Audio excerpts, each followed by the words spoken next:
Good morning, students. Uh, how are you? I think all of you are safe at home, and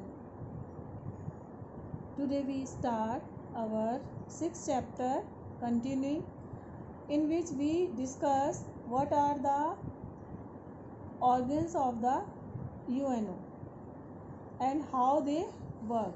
So first, one by one we discuss all the organs of the UNO. Human Rights Watch.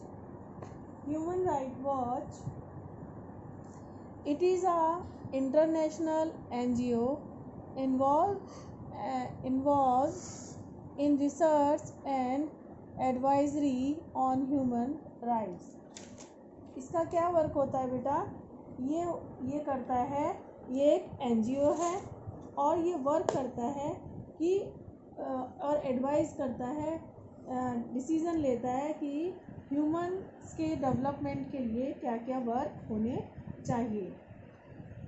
It draws a global media attention to human right abuse. ठीक है, ये पूरे दुनिया की जो media है उसको aware करता है ह्यूमन राइट्स के लिए. It's has quarter in US. इसका जो हेड क्वार्टर है वो कहाँ पर है? US में है, अमेरिका में है. It help the complaining land, और जहाँ पर भी इस तरह की कंप्लेंट्स आती हैं वहाँ पर जाकर ये हेल्प करता है. Stop to use the child labour.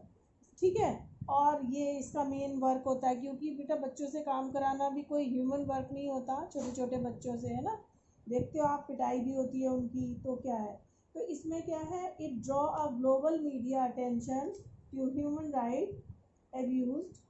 It help in building international coordination. It has efforts to stop the use of child labour. It also established the International Criminal Court. ठीक है बेटा, ये जो है मेंटेन करता है. आपको क्लियर हो गया? अब नेक्स्ट है आपका एमनेस्टी इंटरनेशनल. बेटा ये आपको, अगर आपको याद होगा तो आपने 9th क्लास के सिविक्स के लास्ट चैप्टर के अंदर ये वर्ड आपने सुना होगा, एमनेस्टी इंटरनेशनल. तो क्या है बेटा? Amnesty International is also a NGO to campaign for the protection of human rights and function. ठीक है, it prepared and published report on human rights. ठीक है, ये जो है एक तरह से ह्यूमन राइट्स का ही एक जो है इंटरनेशनल ऑर्गेनाइजेशन है. इसका क्या होता है कि ये रिपोर्ट रेडी करता है किस पे? ह्यूमन राइट्स अगर कहीं भी किसी भी कंट्री के अंदर ऑल ओवर द वर्ल्ड अगर वायलेटेड होते हैं तो क्या होता है, ये जो है उसमें इंटरफेरेंस करते हैं. It mainly focus on the misconduct of government authorities in report. बेटा जो कई बार डेमोक्रेटिकली इलेक्टेड गवर्नमेंट होती हैं वो भी अपने कंट्रीज़ के अंदर माइनॉरिटीज़ के अंदर या किसी एक पर्टिकुलर कम्युनिटी के अंदर क्या करती हैं, उनके संग डिस्क्रिमिनेशन करती हैं. उनके अंदर वो होता है, कभी आपने 9th क्लास के अंदर हिटलर का चैप्टर पढ़ा था, किस तरह से विद इन अ कंट्री उसने जो जिप्सीज थे, ज्यूज थे, उनके संग क्या किया था, मिसबिहेव किया था. उनको क्या किया था, अनह्यूमन तरीके से उनको गैस चैम्बर में डाल के उन्हें मार दिया था. रिसेंटली कोरिया के अंदर आप देखते हो, क्योंकि वहाँ पर अनडेमोक्रेटिक गवर्नमेंट है, तो वो क्या करते हैं, इसी तरह से करते हैं. तो अगर ये केसेस बढ़ जाते हैं और वो पब्लिक हो जाते हैं, वो मीडिया में चले जाते हैं, वो अगर ह्यूमन राइट वाले उनको वहाँ जाकर उसकी रिपोर्ट रेडी कर लेते हैं, तो क्या होता है, उनको उस कंट्री को इंटरनेशनल कोर्ट को फेस करना पड़ता है. क्योंकि वो अपने कंट्री के अंदर भी किसी भी सिटीज़न से अगर वो UN को मानता है, उसका मेंबर है, तो उसको अगेंस्ट वो क्या होगी, उसके अंदर उसको उसके अगेंस्ट जो है एक्शन लिया जाता है। ठीक है ना। अब नेक्स्ट है बेटा इसका पॉइंट, इसमें आप ये देखेंगे, it mainly they favour and play a major role in research and relate the human right. इनका मेन वर्क ही यही होता है कि ऑल ओवर द वर्ल्ड ये रिसर्च करते हैं कि ह्यूमंस के लिए अगर कहीं पर उनके संग मिसबिहेव हो रहा है और या हम उनकी कंडीशन को कैसे इम्प्रूव कर सकते हैं। तो ये आपका क्लियर हो गया। अब नेक्स्ट ऑर्गेनाइजेशन है international atomic energy agency. It is also a very important in a new world। so इसका क्या वर्क होता है बेटा, the international atomic energy IAFA was established in 1957। it came being to implement US President Dwight atomic for peace purpose।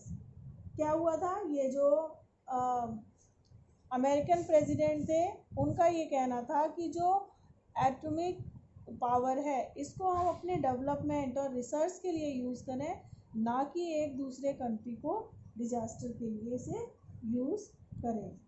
It seeks to promote the peaceful use of nuclear energy and to prevent it use for military purpose. IAFS turn regularly impact nuclear facility. इसका ये work होता है कि जो भी nuclear country हैं जिनके पास जो जिनके पास न्यूक्लियर पावर्स हैं वो किस तरह से वो अपनी जो पावर्स है न्यूक्लियर पावर है उसको सिर्फ अपने डेवलपमेंट के लिए यूज़ करें, लाइक इलेक्ट्रिसिटी बनाने के लिए या डेवलपमेंट के लिए, ना कि वो अपने नेबरिंग कंट्री या XYZ एनी कंट्री को हार्म पहुंचाने के लिए उसको यूज़ करें। क्योंकि बेटा न्यूक्लियर जो होता है वो आप जानते हो कि कितना उससे प्रॉब्लम जो है वो क्रिएट होती है। ठीक है ना बेटा, ये हो गया आपका क्लियर। नाउ नेक्स्ट है आपका WTO। It means World Trade organisation.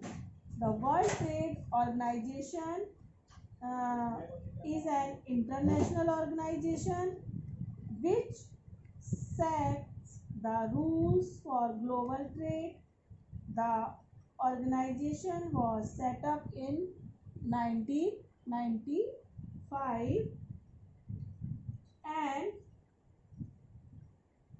as the successor of the General Agreement of the Tariff and Trade created after the Second World War। It has 164 members। All decisions are taken in this institution and the major economic power as the US, EU and Japan have managed the US use the WTO to firm rules trade advance their own interest। Their developing countries often complain the non-transparent and the procedures are being pushed around by the big power। so देखो बेटा इसमें पहले 150 members थे, now इसमें 164 members हैं। ठीक है। USA, EU, Japan have managed है ना सेट्स रूल्स टू ट्रेड। क्योंकि बेटा ज़्यादातर ये वर्क करते हैं, ये इसमें फंड्स कंट्रीब्यूट करते हैं, तो ये अपने बेनिफिट के लिए यहाँ पर लॉस को मेंटेन करते हैं। और यही यहाँ पर जो डेवलपिंग कंट्री हैं उनसे उनकी ये कंप्लेन रहती है कि ये हम ट्रांसपेरेंसी नहीं है इसके अंदर और ये अपने लिए वर्क जो है वो करते हैं। नाउ नेक्स्ट है जो आपका वो है world bank.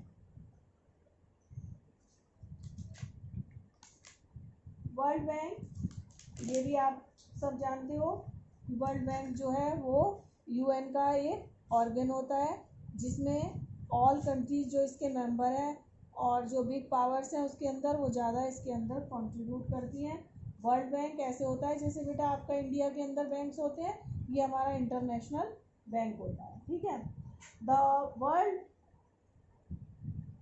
Bank provides loans and grants the members of country. क्या होता है इसका काम? ये पहला तो ये इस्टेब्लिश हुआ था 1945, जैसे ही मतलब यूएनओ बना वैसे ही आपका जो है वर्ल्ड बैंक बन गया। It was for the human development education and health. World bank facility देता है किस किस चीज़ के लिए? ह्यूमन बीइंग के लिए, मतलब एजुकेशन और हेल्थ के लिए, जहाँ जहाँ पर भी ये होता है। Agriculture and development and irrigation, rural services and provision them loan. ये क्या होता है? कंट्रीज़ को डेवलपमेंट के लिए, जो डेवलपिंग कंट्रीज़ हैं या जो पुअर कंट्रीज़ हैं उनको लोन प्रोवाइड करता है। किस किस पर्पज़ के लिए? एजुकेशन के लिए, हेल्थ के लिए, एग्रीकल्चर को इम्प्रूव करने के लिए, इरिगेशन को डेवलप करने के लिए, ठीक है, और रूरल सर्विसेज को इम्प्रूव करने के लिए ये लोन प्रोवाइड करता है। लोन बेटा ये कंट्री में पर्सन टू पर्सन नहीं देता, ये इंटरनेशनल ऑर्गेनाइजेशन है, इनके संग कंट्री डील करते हैं। कंट्री इंटरनेशनल जो है हमारी सेंट्रल गवर्नमेंट इनको डील करती है। It does not take back loan from the poorer countries. कुछ कंट्रीज बेटा डेवलपिंग है, उनसे क्या करते हैं ये लोग लोन वापस लेते हैं, बट बहुत ज़्यादा जो गरीब कंट्रीज़ हैं उनसे ये क्या करते हैं, उन कंट्रीज से ये लोन वापस नहीं लेते। नाउ नेक्स्ट ऑर्गेनाइजेशन जो है, इसका जो नेक्स्ट ऑर्गन है वो क्या है? International monetary fund. बेटा it is also a very important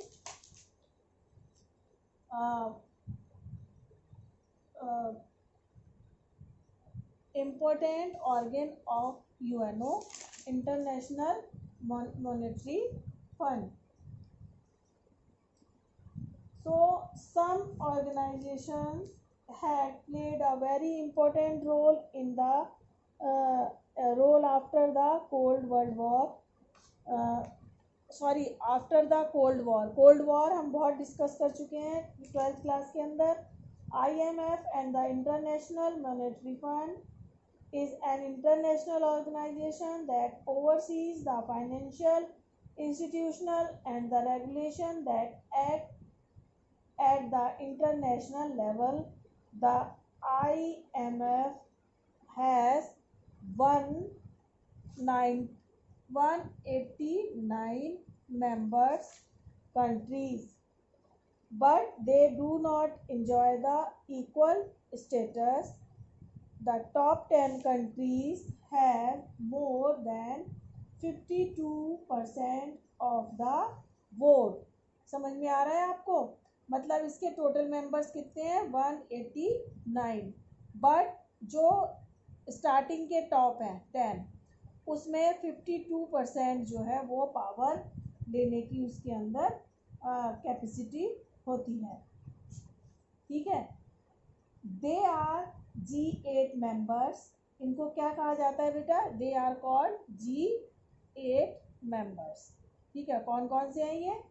वही हो गए बेटा, पहले तो जो परमानेंट मेंबर है वो आ जाएंगे। कौन कौन से हैं G8 मेंबर्स? US, ठीक है, जापान, ठीक है, Germany, France, UK, Italy, Canada and Russia. China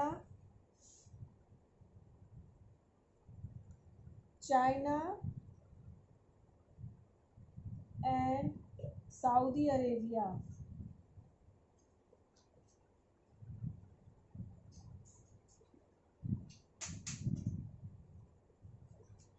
ठीक है, ये सब है कंट्री आपकी। US alone has 17.4% voting right, ठीक है। इसमें देखो IMF इंटरनेशनल मॉनेटरी फंड है, तो जहाँ जहाँ पे भी जो इम्पोर्टेंट चीज़ें हैं वहाँ पर जो मेन पावर्स हैं उन्होंने अपने अकॉर्डिंग जो है वो अपने अकॉर्डिंग रेडी कर रखी हैं चीज़ें। तो ये आपको क्लियर हो गया। ठीक है, अब बेटा इसके अंदर मैं आपको कुछ जो आपके टॉपिक्स हैं वो आपको बताती हूँ कि किस तरह से ये आपको रेडी करना है। ठीक है,